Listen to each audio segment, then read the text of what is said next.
Et quand les barbares arrivent-ils dans la région? Les Burgondes s'installent sur le territoire en 443. Les Burgondes? Oui, oui. Suivez-moi dans la dernière salle. Je vous parlerai de ce peuple. Les invasions des barbares bousculent les frontières de l'Empire romain. Qui est affaibli par des crises économiques et politiques. Regardez là, sur votre gauche, à côté de la maquette. Vous avez une carte de ces invasions barbares du 4e et 5e siècle. Vous voyez les Burgondes au sud de l'Europe? Vers la Pologne? Oui, oui, c'est ça. On a retrouvé des textes qui mentionnent leur présence à cet endroit au 1er siècle. Ils venaient d'où? C'est un peuple germanique, vraisemblablement originaire de Scandinavie. Mais comment sont-ils arrivés jusqu'ici?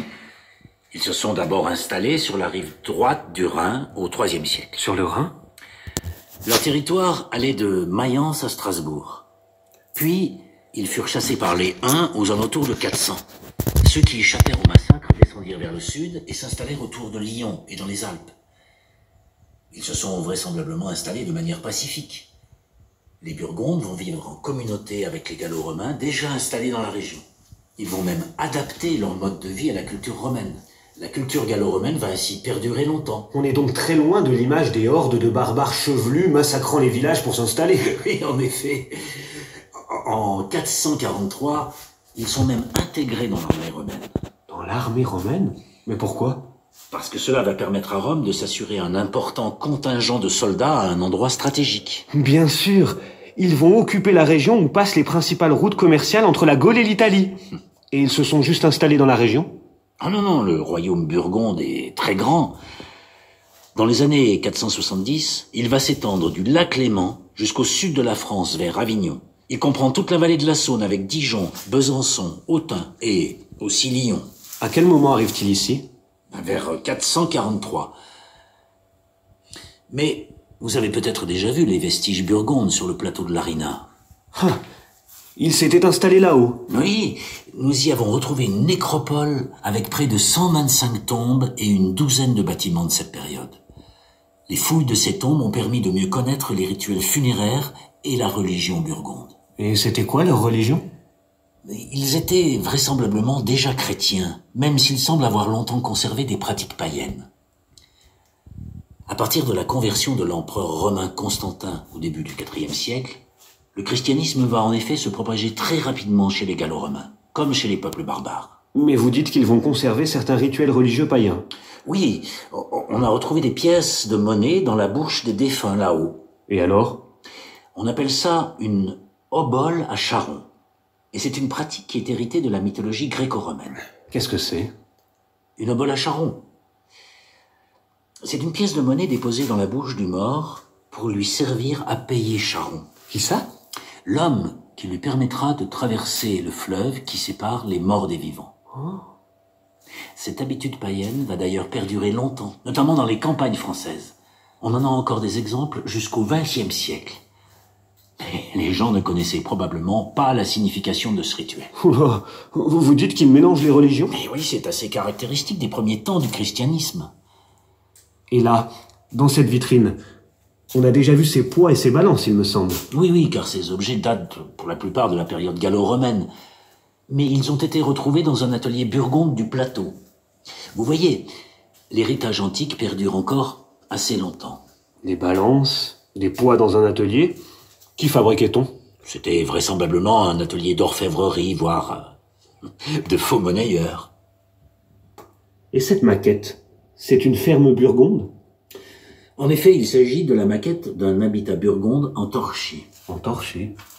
Un peu sommaire comme construction. Oui, oui, au départ, les Burgondes vont construire des sortes de cabanes, comme celle-ci, avec des poteaux en bois plantés au sol, un toit de chaume et des cloisons en torchis. Mais, comme vous pouvez l'imaginer, ces cabanes deviennent vite inadaptées. Pourquoi? Les constructions étaient vite abîmées et fragilisées par les remontées d'humidité du sol, notamment lorsqu'il y avait de fortes pluies. Pour cette raison, elles vont rapidement être remplacées par des bâtiments sur fondation de pierre. Juste les fondations. Les murs restent alors en torchis. Exactement. Cela empêche déjà l'humidité de remonter dans les murs, et cela renforce la solidité des bâtiments. Ces constructions deviennent aussi plus grandes. Les Burgondes adaptent donc leur mode de construction au terrain. Oui, oui, ils étaient d'habiles constructeurs. Elles étaient comment, ces maisons? Très simple. Les plans sont quasiment toujours les mêmes. L'espace se divisait en 2 pièces. Une petite pièce servait d'atelier ou de remise, et une grande salle était le lieu de vie pour toute la famille. Un foyer y était aménagé. Un foyer? Vous voulez dire une sorte de cheminée? Oui, oui, si vous voulez. De quoi vivaient les habitants de l'Arena à cette période? Probablement d'agriculture et d'élevage. Encore une fois, comment vous savez ça? Regardez donc les objets dans la vitrine là, sur votre droite.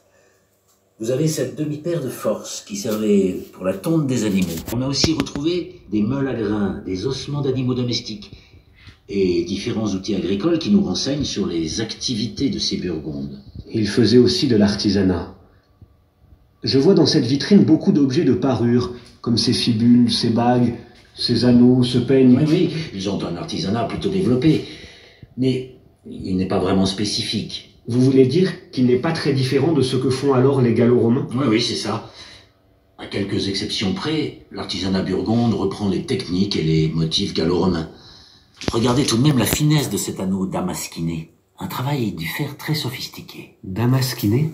Oui, c'est une technique de décoration qui consiste à insérer un fil de laiton, d'argent ou d'or dans un objet en fer. Cette technique est déjà utilisée à l'époque romaine, mais elle connaît un nouvel essor à cette période. Où a-t-on trouvé ces objets? Pour la plupart dans les tombes de la nécropole, sur le plateau. Les morts étaient donc enterrés, habillés et parés de leurs bijoux. Ah oui, vraisemblablement. Tenez, regardez là-bas cette fusailleule. J'allais oublier de vous dire que parmi les activités artisanales des Burgondes, il y avait évidemment le tissage. Excusez-moi, je ne sais pas non plus ce qu'est une fusailleule. C'est une sorte de pois percé par un trou qui servait à lester le fuseau pour le filage de la laine ou des fibres. Et là, dans cette vitrine, des clés? Oui, oui, elle montre, comme ces couteaux ou ces lampes à huile en fer, que les Burgondes maîtrisaient parfaitement le travail des métaux. Mais l'invention des clés ne date pas de cette période. On en a trouvé en Grèce datée du 5e siècle avant Jésus-Christ. Mais regardez maintenant par ici, les morceaux de céramique, de vases ou de bouteilles en verre dans l'autre vitrine. Là encore, les Burgondes sont d'habiles artisans. Oui, pas seulement. Ces objets ont des origines différentes et leur décor semble encore, pour certains, de type gréco-romain. Ce qui signifie... que ces habitants étaient aussi ouverts sur l'extérieur qu'ils faisaient du commerce. Ils ne menaient pas une vie totalement autarcique.